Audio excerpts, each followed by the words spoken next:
Welcome back to another episode of Throwing It Back with Sean Farrell. God is great. All the time, God is great. Hope everybody's having a wonderful, blessed weekend. It is the weekend, so we're going to jump right into it. So, I want to talk about Rod Strickland and Mark Jackson to start off.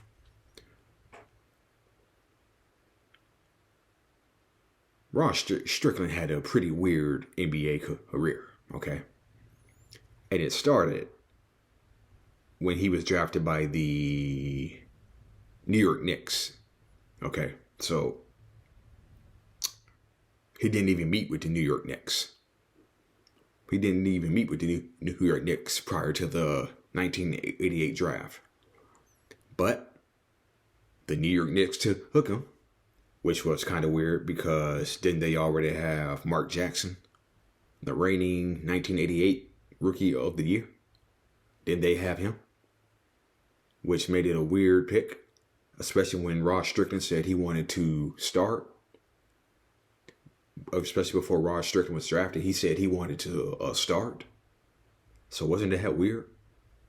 You're going to draft Rod Strickland after when you got Mark Jackson, the reigning Rookie of the Year? Didn't make sense. But Rick Pitino, who was the coach at that time, said, we're drafting Rod Strickland to extend Mark Jackson's career. Okay. I just think about that for a second. You have the reigning Rookie of the Year in Mark Jackson.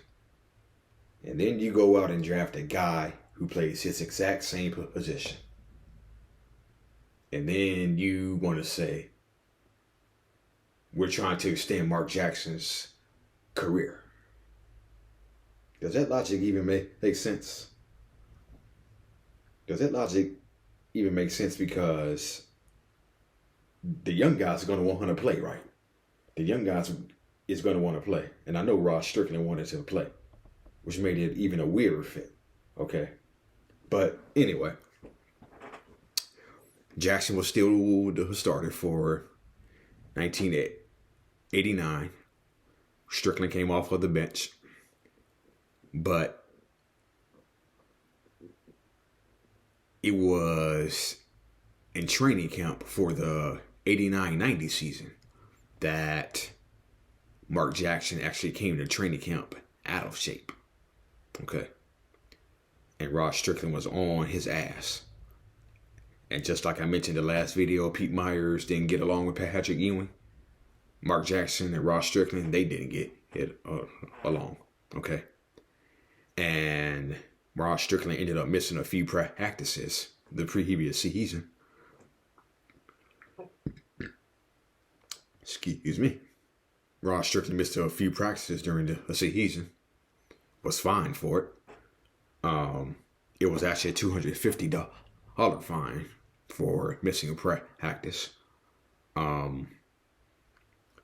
So midway through the 89-90 season, he felt like the New York Knicks were showing favoritism to Mark Jackson. And what did they do? They traded him to the San Antonio Spurs for Maurice Cheeks. Okay. Another guy who played the same position as Mark Jackson. Another guy who played the same position as Mark Jackson. And when they acquired Maurice Cheeks, the Knicks sent Jackson to the bench. And they were being coached by Stu Jackson. Pitino had left for Kentucky after the 89 season. Rick Pitino had left for Kentucky after the 89 season. So they bring in Maurice Cheeks and they send Mark Jackson to the bench. Okay. And so Rod Strickland ends up in San Antonio. Who had gotten rid of Vernon Maxwell to the Houston Rockets. So he played pretty okay. Was on a good hit team. Spurs went to the Western Conference semifinals, lost in 7 to the Trailblazers.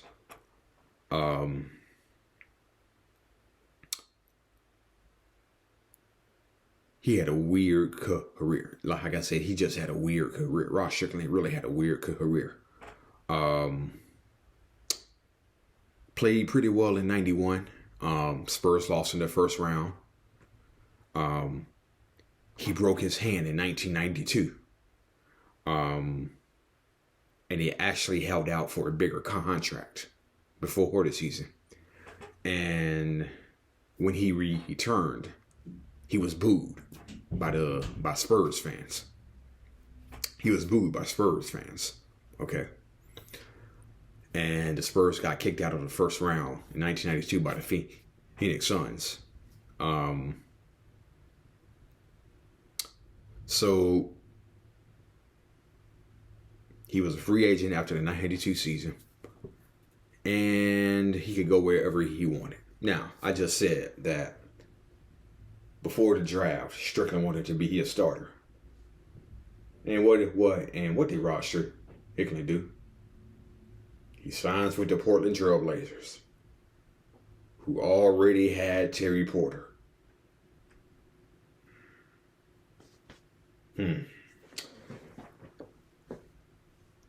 Like I said, Ross Strickland had a weird career.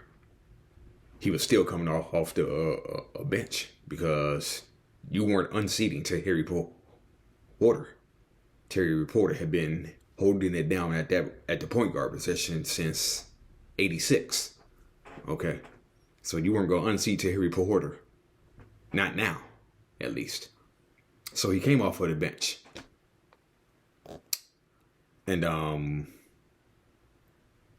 it was around 1993-94 season that Porter and Strickland began splitting time, starting. Same thing in 95. He had a blow up with PJ Carlesimo, who I'm gonna discuss in a few minutes.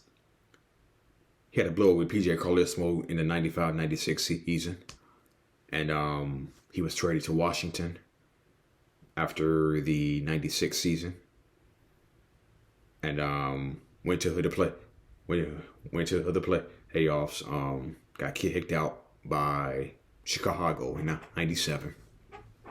And so he was still a pretty good point guard, along with he was playing alongside Chris Webber and Juwan Howard. Then the lockout happened, the trade happened. Then it was just Mitch Richmond, Ross Strickland, and they had a young up-and-coming Richard Hamilton the following year in 2000. But Ross Strickland had a weird career. He got arrested for assault. He got arrested for fights. He was fined hundreds of times. He missed practices or whatnot. So Ross Strickland had a pretty weird career, which is a segue into Mark Jackson. The reigning 87-88 rookie of the year. But the Knicks saw him and his attitude as immature. They saw his attitude as immature, considering that he is in a much better place than he was back in 88, 89, 90, considering that he's a man of God now, which I absolutely love. He's a man of God now. But back then, his attitude, his maturity were questioned, which is probably why he was sent to the bench in favor of the more older, mature, veteran point guard Maurice Cheeks. And so it was during the 1990-91 season that the New York Knicks suspended Mark Jackson for 4 games for conduct detrimental to the team. The Knicks were having a pretty pathetic year. They finished the season 39-43 that year. So there was a lot of chaos around there. Ironically, they signed John Starks to the roster that year. That was his first year in New York. And Mark Jackson was just buried. I think he was buried behind the bench. But anyway, the Knicks suspended him for 4 games. He had a blow up with John McLeod in practice. McLeod kicked him out of practice or whatnot. And so, yeah. Pat Riley comes in the following season. Mark Jackson is the starter again. And so he went on to play for the Clippers. Spent 2 years with the Clippers, 93-94.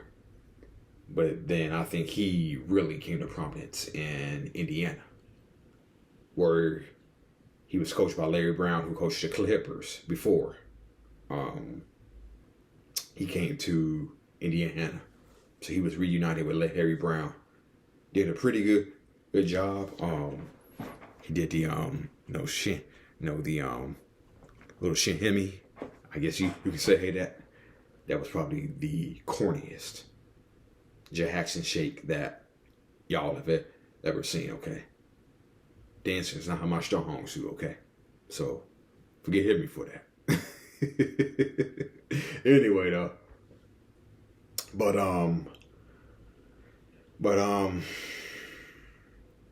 so he spent 95 and 96 with Indiana. And Indiana actually traded him to Denver because they thought Jalen Rose was a better option than Mark Jackson. And what do you know? Midway through the 96-97 season, the Pacers trade for Mark Jackson. He's back in Indiana. I guess Jalen Rose really didn't work out that way, did it, in Indiana?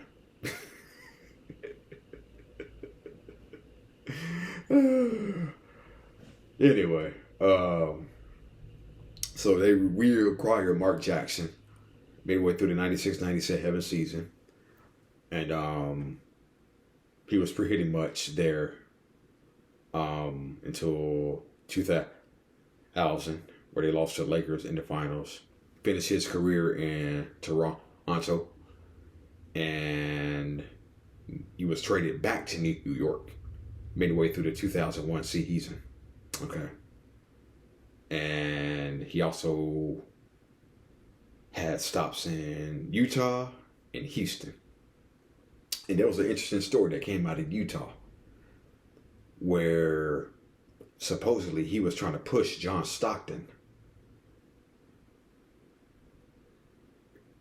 He was supposedly trying to push John Stockton out of the starting point guard position. And Jackson had convinced the younger Jazz on the roster because only Ostertag, Karl Malone, John Stockton were pretty much the only veterans left from those teams that went back-to-back NBA Finals. And there's a story around that Jackson was pushing the younger players, was telling the younger players he should be starting over John Stockton.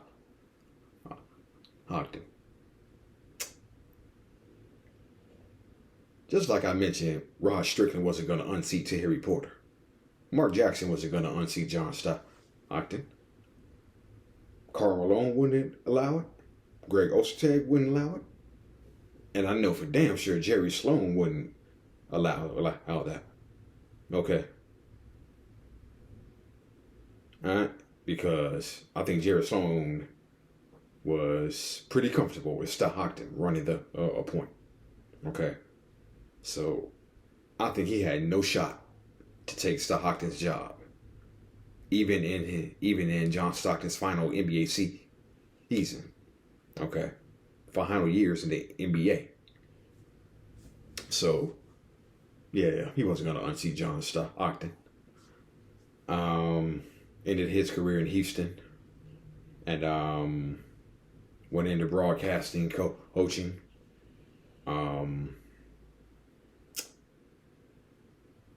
Like I said, he's in a much better place now. And that is pretty much awesome. He's a man of God. He's a man of faith. And I think that's pretty, man, that's an awesome right there. That's an awesome right there. All right, so PJ Carlesimo, another weird guy who had a weird career, coaching. Who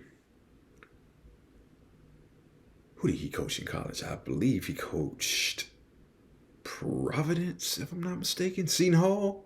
Providence, Seton Hall. It was somebody. But can't remember where he coached. But anyway. Carlesimo was an assistant on the Dream Team of 92, along with Chuck Daly, Lenny Wilkins, Coach K, and PJ Carlesimo.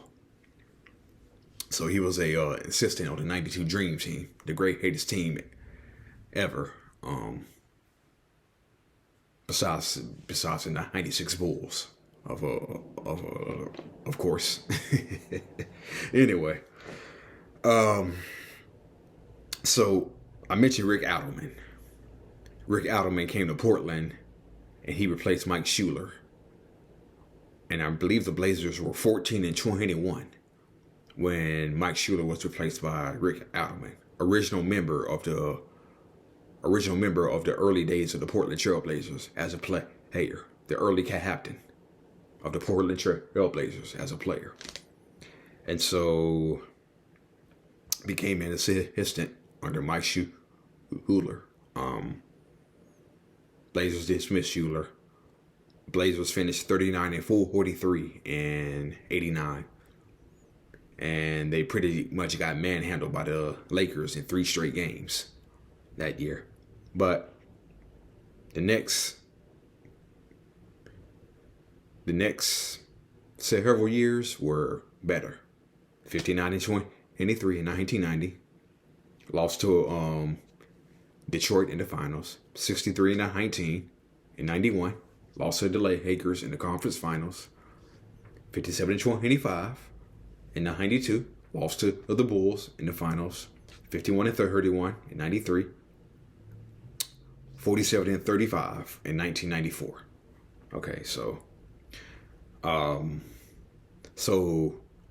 Rick Adelman got fired after the 1994 season by Portland.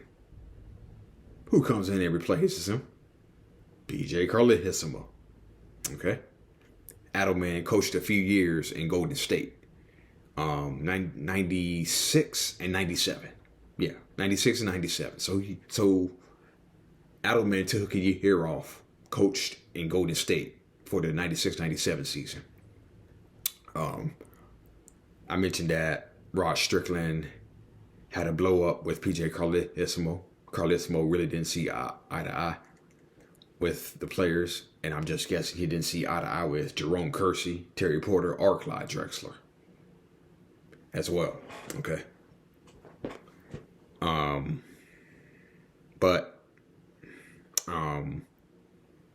So Carlesimo takes over for Adleman in 1994. Okay. Adleman's in Golden State, 95-96. 96-97. Adleman gets fired in 1997 by Golden State. Guess who replaced him? If you said PJ Carlesimo, you are correct. Which is really weird. Because didn't he just replace Rick Adelman in Portland a few years earlier? So you replace Rick Adelman in Portland, then you replace Rick Adelman in Golden State. Something just ain't right about that. That's weird. Anyway, Tony Delk, who played under Adleman, said PJ Carlesimo was pretty much a yeller. PJ was pretty much a yeller. In other words,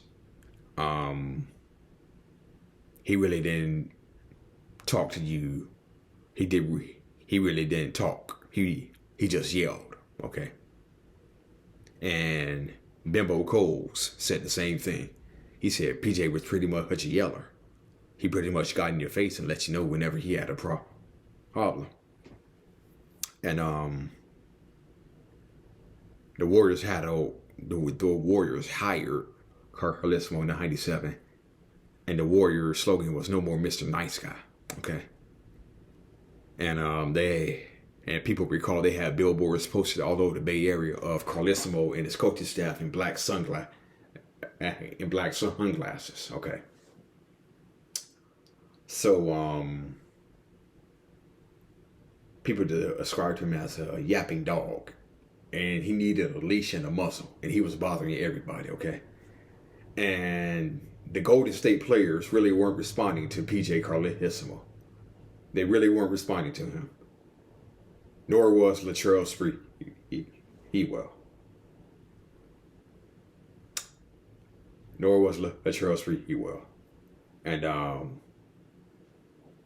Latrell Sprewell had a temper on him in his Golden State days.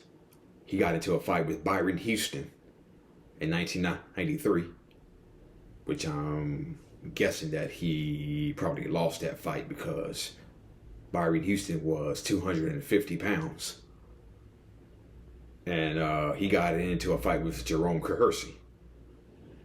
And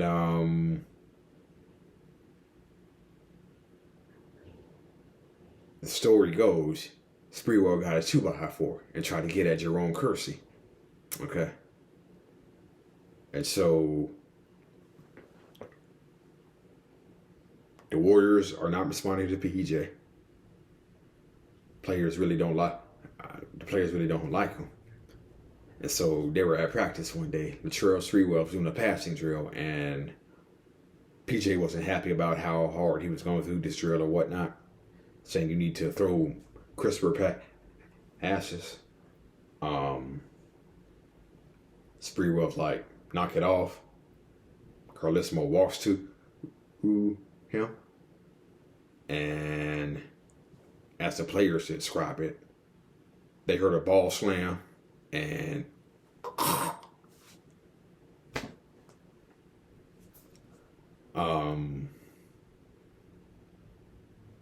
it was for about 10 seconds until the players pulled Spree off of PJ. Latrell Sprewell himself mentioned that the Warriors prevented Bimbo Coles from coming and talking to him. Bimbo Coles wanted to talk to Latrell Sprewell after that, but the Warriors said no. Sprewell took a shower, came back, and there are many different stories about what happened, but they say he threw a punch when he came back. The second time he came back. And he was initially suspended for 10 games. But then the public put pressure on David Stern. Then Stern suspended him for a year. Latrell Sprewell took it to a court, and they were able to get it down for the rest of the season. And his contract had been terminated as well. But they were able to get that contract reinstated too. So yeah. So it's kind of weird that PJ Carlesimo and Rick Adelman crossed paths twice. But yeah.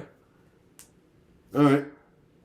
That's it for another episode of Throwing It Back with Sean Farrell. Stay tuned for more content, because I will be bringing y'all some more. I'm out of here, y'all. Peace out. God bless. Have a wonderful weekend. Out of here.